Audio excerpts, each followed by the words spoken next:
हमने टॉपिक लिया है द हाइड्रोस्फीयर। क्लास 7 सीबीएसई का ये टॉपिक है। तो हाइड्रोस्फीयर एग्जैक्टली क्या है, तो इसमें मेजरली हम पढ़ेंगे कि जो अर्थ है, तो अर्थ के ऊपर जो पानी है वो पानी कैसे बिहेव कर रहा है, वाटर कैसे बिहेव कर रहा है, क्या उसकी कैरेक्टरिस्टिक्स है, क्या क्या फेनोमेना वो दिखाता है, इसके से रिलेटेड सब हम पढ़ेंगे। तो यही हमारा है हाइड्रोस्फीयर। तो इसमें एग्जैक्टली ये हमें डायग्राम दिया है। तो ये है एवोपरेशन, एवोपरेशन से कंडेंसेशन होगा, कंडेंसेशन से प्रेसिपिटेशन होगा, प्रेसिपिटेशन से जो भी पानी मान लीजिए बहता जाएगा उसको रन ऑफ कहेंगे।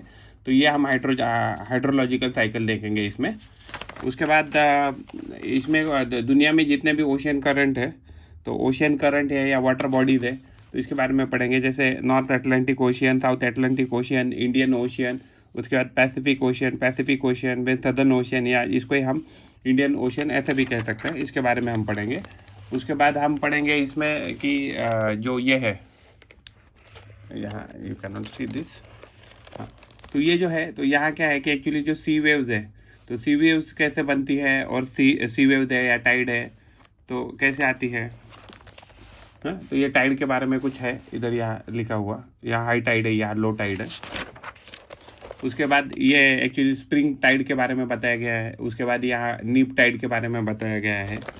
और उसके बाद जो ओशियानिक करंट है, तो ओशियानिक करंट है, वार्म करंट, कोल्ड करंट, इसके बारे में भी हम पढ़ेंगे। हाइड्रोस्फीयर क्या है, तो आप जब भी आप अर्थ पे ऊपर या प्लैनेट अर्थ पे जहाँ भी पानी देखते हैं, भले वो छोटे से छोटी जगह पे हो या बड़ी से बड़ी जगह पे हो, तो उसको ही हाइड्रोस्फीयर ऐसे कहते हैं। The entire amount of water on the planet Earth, इसको ही हाइड्रोस्फीयर ऐसे कहेंगे। Includes water on earth surface below earth surface, यानी कि ज़मीन के ऊपर का भी पानी और ज़मीन के नीचे यानी अंडरग्राउंड का जो भी वाटर है उसको भी कवर किया जाएगा। अर्थ सरफेस में कौन सा आएंगे, रिवर आएंगे, लेक आएंगे, पॉन्ड आएंगे, स्ट्रीम आएंगे, फिर उसके बाद वाटरफॉल आएंगे, फिर ग्लेशियर्स आएंगे, और अंडरग्राउंड में सिर्फ अंडरग्राउंड ही वाटर आएगा। तो हाइड्रोस्फीयर जो है, हाइड्रोस्फीयर जो होता है वो पानी जो 3 प्रकार है हमें दिखता है। जैसे लिक्विड जो हम पानी पीते हैं, वेपर यानी कि जो भी ह्यूमिडिटी है या वाटर वेपर है उसको हम वाटर वेपर कहेंगे, आइस यानी ग्लेशियर्स। जो एवोपरेशन है, एवोपरेशन क्या है, तो evaporation is the process by which water on the earth surface turn into the water vapour in the atmosphere. तो जो भी वाटर है वो वाटर किस में कन्वर्ट हो रहा है, धीरे धीरे वाटर वेपर में। इस प्रोसेस को क्या कहते हैं, एवोपरेशन। और एग्जैक्टली ये प्रोसेस जनरली कैसे कब होता है, बिलो द बॉइलिंग टेम्परेचर होता रहता है। ट्रांसपायरेशन क्या है, ट्रांसपायरेशन एक मेथड है कि जिससे जो प्लांट है, तो प्लांट अपना जो वाटर है वो एटमॉस्फेयर में रिलीज करते हैं। तो इस प्रोसेस को ही क्या कहते हैं, ट्रांसपायरेशन ऐसे कहा जाता है। उसके बाद एक कंडेंसेशन। तो कंडेंसेशन क्या है, जो वाटर वेपर जब है वो एक्चुअली कन्वर्ट हो जाता है इनटू लिक्विड में, यानी उससे क्या बनते हैं, तो क्लाउड बनते हैं। तो इसको ही क्या कहते हैं, कंडेंसेशन। प्रेसिपिटेशन क्या है, जब भी हम जो क्लाउड देखते हैं, तो क्लाउड अगर पूरे पानी से भरे हैं, कंडेंसेशन से क्या हो जाएगा, वो पानी में कन्वर्ट हो जाएंगे वाटर वेपर। अगर मान लीजिए उनका वजन इतना ज़्यादा हो गया कि वो ऊपर फ्लोट नहीं कर पाएंगे, तो उस केस में क्या होता है कि एक्स्ट्रा जो भी पानी है वो वाटर नीचे ज़मीन पे आ जाता है, अर्थ सरफेस पे, it falls back on the earth surface. तो इसको ही क्या कहते हैं, प्रेसिपिटेशन ऐसे कहते हैं। तो हाइड्रोलॉजिकल साइकिल जो है, तो हाइड्रोलॉजिकल साइकिल में एक्चुअली मेजरली हमें क्या पढ़ना है, हाइड्रोलॉजिकल साइकिल में हमें एग्जैक्टली ये डायग्राम पढ़नी है। तो जो भी अर्थ है, तो अर्थ के ऊपर कंटिन्यूसली एवोपरेशन होता रहेगा, एवोपरेशन से कंडेंसेशन होता रहेगा, और कंडेंसेशन से प्रेसिपिटेशन, उसके बाद कंटिन्यूसली रन ऑफ होगा। तो इसको ही क्या कहेंगे, हाइड्रोलॉजिकल साइकिल ऐसा कहा जाएगा। कंटिन्यूसली जो पानी है सन के हीट से एवोपरेट होगा, फिर उसके कंडेंसेशन बन के क्लाउड बनेंगे। तो यहाँ एग्जैक्टली क्लाउड बनेंगे। और जो प्रेसिपिटेशन होगा इसको हम रेन कहते हैं, क्योंकि हमारे यहाँ इंडिया में तो जनरली रेन दिखती है। जम्मू कश्मीर के रीजन में या अरुणाचल प्रदेश में गए तो हमें क्या दिखेगा, स्नो दिखेगा। तो एवोपरेशन, कंडेंसेशन एंड प्रेसिपिटेशन, ये कंटिन्यूसली जो साइकिल चलता रहता है, इसको ये हाइड्रोलॉजिकल साइकिल ऐसे कहते हैं। तो फ्रेश वाटर क्या है, तो ऐसी वाटर बॉडी जिसमें जो डिजॉल्व सॉल्ट है वो बहुत कम क्वांटिटी में है, तो इसको कहते हैं फ्रेश वाटर। यानी कि जो फ्रेश वाटर होता है उसमें भी क्या होता है कि नमक होता है, लेकिन उसकी क्वांटिटी बहुत कम होती है। फ्रेश वाटर के सोर्सेज क्या क्या है, river, lake, snow, glaciers, underground water. तो दीज आर द, और एक्चुअली मेजरली एक्चुअली रेन है, क्योंकि रेन से ही सबको पानी मिलेगा। रेन एंड ग्लेशियर्स ही कह सकते हैं। तो rain and glaciers main sources है। फिर उससे पानी किसको मिलेगा, रिवर को, लेक को, और अंडरग्राउंड वाटर को पानी इससे ही मिलेगा। अगर मान लीजिए रेट ऑफ एवोपरेशन ज़्यादा है, यानी कि बारिश कम हो रही है और एवोपरेशन ज़्यादा हो रहा है, तो उस केस में क्या होगा, if rate of evaporation is more than the rate of precipitation, तो क्या हो जाएगा, स्केर्सिटी ऑफ वाटर हो जाएगा और वहाँ हमें वाटर शॉर्टेजेस मिलेगा, वाटर शॉर्टेजेस मिलेगा। ये कहाँ मिल सकता है, फॉर एग्जांपल डेजर्ट एरिया देखेंगे तो वहाँ एक्चुअली बारिश कम होती है और एवोपरेशन गर्मी की वजह से ज़्यादा होता है। रेट ऑफ एवोपरेशन मान लीजिए कम है और रेट ऑफ प्रेसिपिटेशन यानी बारिश जो है वहाँ एग्जैक्टली ज़्यादा हो रही, तो क्या हो जाएगा, वहाँ सरप्लस ऑफ वाटर हो जाएगा।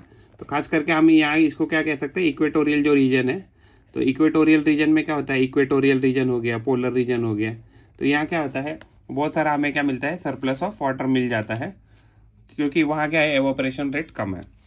सलाइन वाटर या सलीन वाटर क्या है, तो सलाइन वाटर ऐसा वाटर है कि जिसमें बहुत सारे सॉल्ट है, ज़्यादा क्वांटिटी में सॉल्ट है। जैसे सॉल्ट कौन कौन से हो सकते हैं, सोडियम है, मैग्नीशियम, पोटेशियम है, इवन कैल्शियम है। तो अगर इसके रिलेटेड अगर सॉल्ट इसमें अवेलेबल है तो इसको ही क्या कहते हैं, सलाइन वाटर ऐसे कहते हैं। और सलिनिटी या सलाइनिटी क्या कह सकते हैं, सलिनिटी या सलाइनिटी है कितना एग्जैक्टली जो पानी है, तो उसमें पानी में कितना टोटल सॉल्ट डिजॉल्व है, तो इसको क्या कहते हैं, सलाइनिटी ऐसे कहते हैं ऑफ द ओशियन वाटर। तो सलाइनिटी जो होती है एग्जैक्टली वो मेजर करते हैं पार्ट्स पर 1000 में। तो इसका एग्जांपल दिया है, मान लीजिए अगर हमने 30 ग्राम ये लिया, सॉल्ट लिया, सलाइनिटी का एग्जांपल, अगर हमने 30 ग्राम सॉल्ट लिया और 1000 ग्राम पानी लिया, तो उसमें अगर हमने सॉल्ट को डिजोल्व किया तो एग्जैक्टली वो जो सलाइनिटी जो रहेगी उस पानी की, तो उस पानी को सलाइनिटी हम मेजर करेंगे 30 पार्ट्स पर 1000। तो इसको ही कह सकते हैं, यानी कि हर 1 किलो में कितना ग्राम सॉल्ट डिजॉल्व है, इसको ही क्या कहेंगे, सलाइनिटी कहेंगे। तो नॉर्मल सी वाटर होता है तो उसका जो सलाइनिटी होता है लगभग 35 पीपीटी, यानी कि 35 पार्ट्स पर 1000 होता है नॉर्मल सी वाटर का। कहाँ कहाँ वो एक्चुअली सलाइनिटी आपको 35 से कम भी मिलेगी और बहुत सारी जगह में आपको 35 से ज़्यादा भी दिख सकती है। तो जो लो सलाइनिटी होता है वो आपको जनरली मिलेगा नियर इक्वेटर के पास, या जो नियर इक्वेटर पे जो भी वाटर बॉडीज है उसमें, या पोलर रीजन है वहाँ सलाइनिटी आपको क्या मिलेगी, कम मिलेगी। लेकिन अगर हम इक्वेटर ये क्यों होता है, तो इक्वेटर में बहुत सारा रेनफॉल होता है, तो एक्चुअली बहुत सारा रेनफॉल एंड बहुत सारा टेम्परेचर है, तो ये कंटिन्यूस प्रोसेस होने के कारण उधर की सलाइनिटी कम होती है।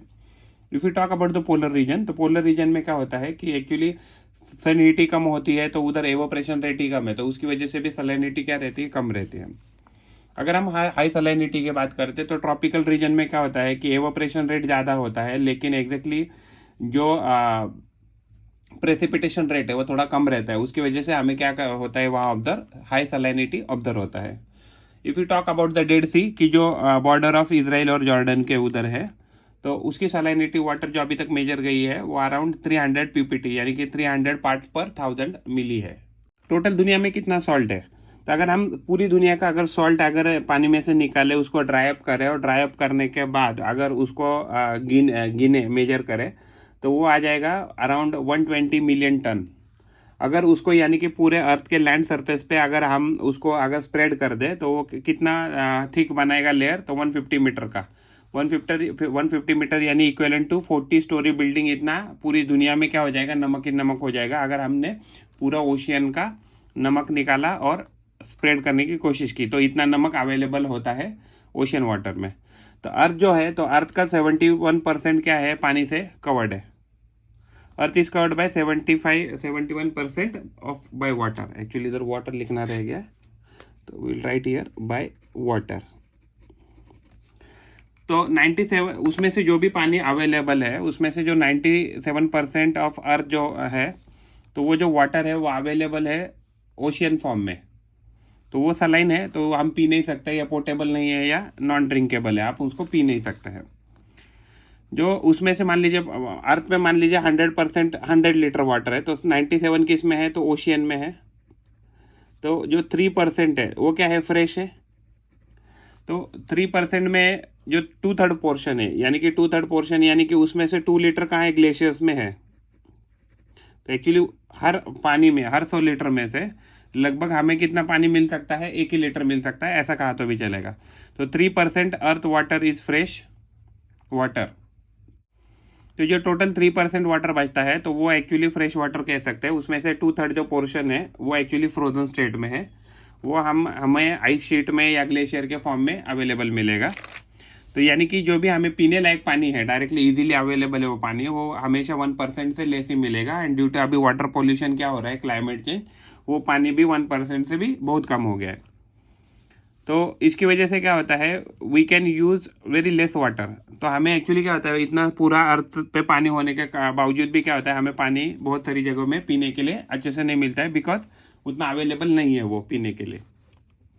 तो जो भी हम पानी जनरली पीते हैं वो जनरली कहाँ से पीते हैं, in the form of ground water. तो ग्राउंड वाटर का ही पानी हम जनरली पीते हैं मेजरली।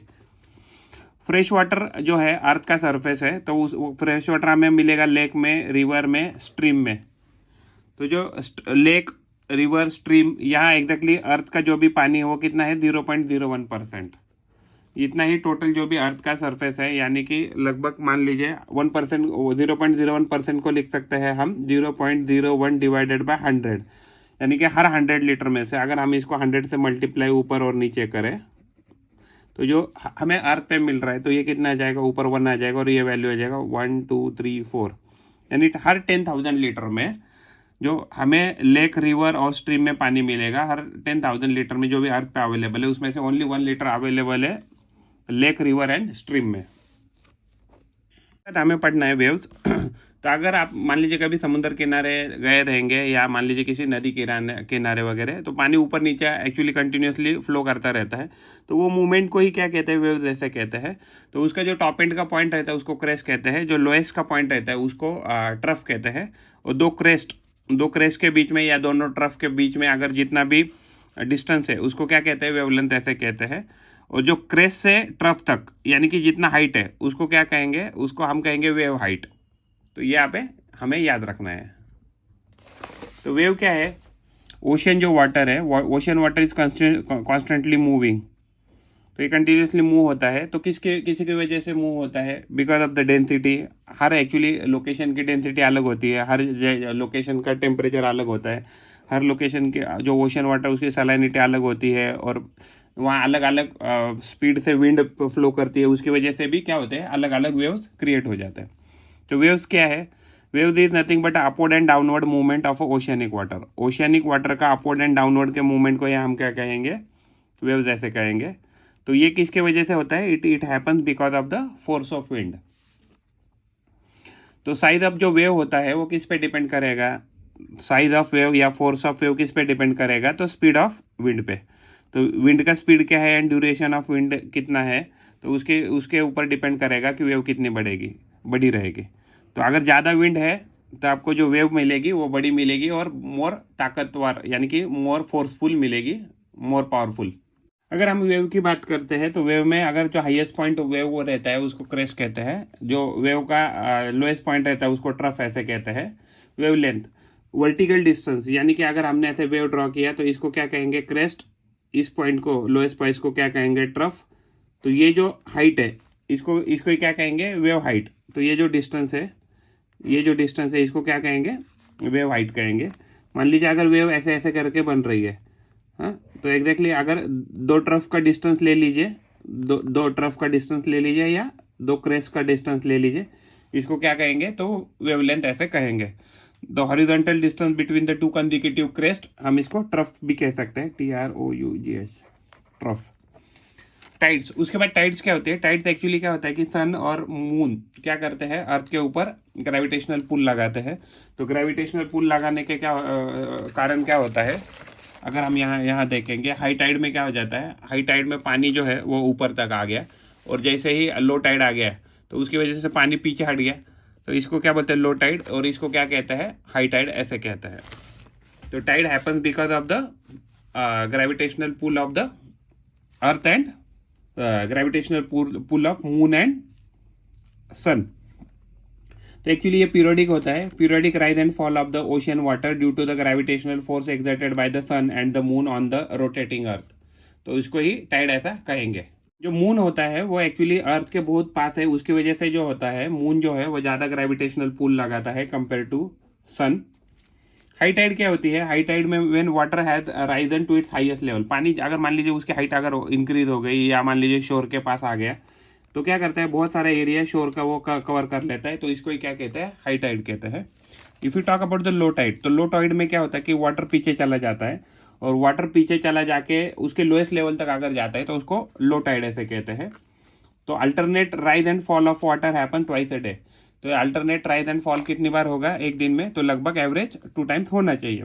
कहाँ कहाँ 3 टाइम भी हो सकता है, कहाँ कहाँ 4 टाइम भी हो सकता है, डिपेंड ऑन द लोकेशन। जो टाइडल रेंज होता है, तो यानी कि हाई टाइड कहाँ तक, सी के पास आ गए। मान लीजिए आप कहीं तो यहाँ खड़े हैं और मान लीजिए आप यहाँ रेफरेंस पॉइंट है और पानी मान लीजिए ऑलरेडी इधर था ऑलरेडी जब आपने देखा, तो हाई टाइड में पानी यहाँ तक आ गया, दिस इज हाई टाइड। और पानी लो टाइड में क्या हो गया, पानी मान लीजिए यहाँ तक गया, लो टाइड में पानी यहाँ तक गया। तो ये जो डिस्टेंस है कि कितना एग्जैक्टली उसने एरिया कवर कर लिया था, तो इसको कहते हैं tidal range. Tidal range is nothing but the difference in height between, height नहीं लिखना चाहिए आइडियली, इधर लेंथ लिखना चाहिए, लेंथ कह सकते हैं। The difference in the height between the high tide and low tide. Actually vertically भी गिन सकते हैं, वर्टिकली भी आप देख सकते हैं कि पानी कितना ऊपर आया है नीचे है, बट हम उसको जनरली लेंथ में अगर देखेंगे, the difference in the height या लेंथ कह सकते हैं between the high tide and low tide, तो उसको ही क्या कहेंगे, टाइडल रेंज ऐसे कहेंगे। हम पढ़ेंगे स्प्रिंग टाइड। तो स्प्रिंग टाइड में क्या होता है, सन, अर्थ एंड मून तीनों क्या हो जाते हैं, एक लाइन में आ जाते हैं। तो स्प्रिंग टाइड हमें तब दिखाई देती है। If you talk about the neap tide, तो निप टाइड के केस में क्या हो जाता है, ये मान लीजिए मून है और ये सन है, तो मून एंड सन अगर इनका अगर हम एंगल देखें तो 90 डिग्रीज हो जाता है। यहाँ एग्जैक्टली क्या है, ये तीनों एक ही लाइन में आते हैं। स्प्रिंग टाइड में स्ट्रेट लाइन में आते हैं एंड निप टाइड में क्या हो जाता है, एग्जैक्टली 90 डिग्रीज में एक दूसरे के साथ आ जाते हैं कंपेयर टू अगर अर्थ के रेफरेंस से देखें तो स्प्रिंग टाइड क्या है, तो स्प्रिंग टाइड जब सन, अर्थ एंड मून तीनों अगर एक साथ में आ जाते हैं, तो यहाँ क्या करेगा, सन भी अपना ग्रेविटेशनल पुल लगाएगा और मून भी अपना ग्रेविटेशनल पुल लगाएगा। तो इसकी वजह से पानी क्या होगा कि यहाँ से एग्जैक्टली पानी दोनों साइड से खींचा जाएगा अर्थ के सरफेस का। तो इसमें क्या होता है कि when sun, earth and moon are in the straight line the high tides are exceptionally high. तो हाई टाइड बहुत ही हाई हो जाती है एंड जो लो टाइड है वो क्या होती है, हो जाती है एक्सेप्शनली लो हो जाती है। तो इसको ही क्या कहते हैं, स्प्रिंग टाइड ऐसा कहा जाता है। ये जनरली फेनोमेना हमें ऑब्जर्व होता है न्यू मून डे के दिन या फुल मून डे के दिन। तो मान लीजिए अगर मून यहाँ है तो यहाँ एग्जैक्टली हम कह सकते हैं ये मान लीजिए न्यू मून डे। अगर मान लीजिए सन और ये तीनों अगर एक ही डायरेक्शन में, कभी कभी ऐसा भी हो सकता है कि मून इधर भी आ गया, हाँ, तो अगर मून यहाँ आ गया तो ये क्या हो गया, तो ये एग्जैक्टली ये भी क्या हो गया, तो ये न्यू मून डे और ये क्या है, तो फुल मून डे है। ये फुल मून डे आएगा और ये न्यू मून डे है, न्यू मून डे ये फुल मून डे हो जाएगा। बाद हमारा नेक्स्ट कंसेप्ट है तो निप टाइड, यहाँ निप टाइड लिखना रह गया, निप टाइड। तो निप टाइड ये फेनोमेना हमें एग्जैक्टली कभी ऑब्जर्व होगा कि मान लीजिए सन, अर्थ एंड मून, एक्चुअली अगर ये सन और अर्थ रेफरेंस टू अर्थ क्या करते हैं, 90 डिग्री का एंगल बना रहे हैं। यहाँ भी बना सकता है, हो सकता है कि आपका मून यहाँ भी आ जाए। तो ये इस फेनोमेना में क्या हो जाएगा, निप टाइड आ जाएगी। During the first and third quarter of the moon sun, earth and moon are making 90 degree angle with their position, means with reference to exactly हमें अर्थ देखना है। Sun and moon try to nullify the effect, तो sun जितना पुल करना चाहता है उतना ही क्या करता है, मून भी उसको पुल करने की कोशिश करता है। तो इसकी वजह से क्या हो जाता है, तो इसकी वजह से ही हमें क्या मिलता है, तो निप टाइड मिलता है। तो निप टाइड के केस में क्या होता है, हाई टाइड एग्जैक्टली उतनी हाई नहीं जाती है जितनी स्प्रिंग टाइड के केस में आती है। एंड लो टाइड में क्या हो जाता है, तो लो टाइड के केस में जो लो टाइड जितनी होनी चाहिए उससे थोड़ी सी ऊंची रहती है या लिटिल हायर रहती है। तो इस फेनोमेना को क्या कहेंगे हम, निप टाइड ऐसे कहेंगे। तो निप टाइड में हाई टाइड थोड़ी ज़्यादा कम रह जाती है एंड लो टाइड थोड़ी ज़्यादा ऊंची रह जाती है। टाइड्स का इंपॉर्टेंस क्या है, टाइड है तो टाइड की वजह से क्या होती है, जो शिप होती है वो एग्जैक्टली जो पोर्ट से लोकेटेड ऑन रिवर वहाँ आराम से पहुँच सकती है during the period of high tide. जो हाई टाइड है तो उसकी वजह से फिशेस कहाँ आती है, तो कोस्ट पे आती है, तो फिशरमैन को उससे फ़ायदा हो जाता है। उसकी वजह से हम जनरेशन ऑफ इलेक्ट्रिसिटी भी कर सकते हैं। तो जो टाइडल पावर का जो इलेक्ट्रिसिटी जनरेशन का जो भी स्टेशन है वो सिवा लेक साउथ कोरिया में है, दुनिया का सबसे बड़ा एग्जैक्टली वो स्टेशन है। टाइड्स की वजह से क्या होता है, मिक्सिंग ऑफ न्यूट्रिएंट हो जाता है। उसकी वजह से जो रिच मरीन लाइफ है वो आसानी से सस्टेन रहती है around the coastal region. High tide जो होती है वो सलाइन वाटर कलेक्ट कर लेती है लो लाइंग एरियाज में। उसकी वजह से जो प्रोडक्शन ऑफ कॉमन सॉल्ट है, जो हम नमक खाते हैं उसको कॉमन सॉल्ट कहते हैं, तो इसका प्रोडक्शन आसानी से हो जाता है। ओशियानिक करंट, इसके बाद हमारा टॉपिक है ओशियानिक करंट। तो ओशियानिक करंट का एग्जैक्टली बुक में हमें डायग्राम दिया है। तो ओशियानिक करंट क्या है, तो एग्जैक्टली क्या ओशियनिक, ये जो ओशियन का वाटर है कंटिन्यूसली पूरी वर्ल्ड में क्या एक जगह से दूसरी जगह में फ्लो होता रहता है। ऊपर एक्चुअली ये कोल्ड रीजन है और ये नीचे जो है ये भी कोल्ड रीजन है। तो कोल्ड रीजन से हॉट रीजन की तरफ और हॉट रीजन से कोल्ड रीजन की तरफ कंटिन्यूसली फ्लो ऑफ वाटर होता है, उसको ही क्या कहते हैं, ओशियनिक करंट। तो जो ओशियनिक करंट है, the continuous movement of water, oceanic water in definite direction, तो एक ही डायरेक्शन में एग्जैक्टली मूव करता रहता है, इसको ही ओशियनिक करंट ऐसे कहते हैं। तो ओशियनिक करंट किसके ऊपर डिपेंड करते हैं? ओशियनिक करंट डिपेंड जो टेम्परेचर है तो टेम्परेचर पे डिपेंड होते हैं। तो उसको एक्चुअली हम डिवाइड कर सकते हैं warm current and cold current में, डिपेंड ऑन द टेम्परेचर। तो जो वार्म करंट होता है, वार्म करंट क्या करता है, तो ओशियन का जो करंट होता है वो फ्लो होता है इक्वेटोरियल रीजन, यानी कि हॉट रीजन से कहाँ, पोलर रीजन यानी कोल्डर रीजन।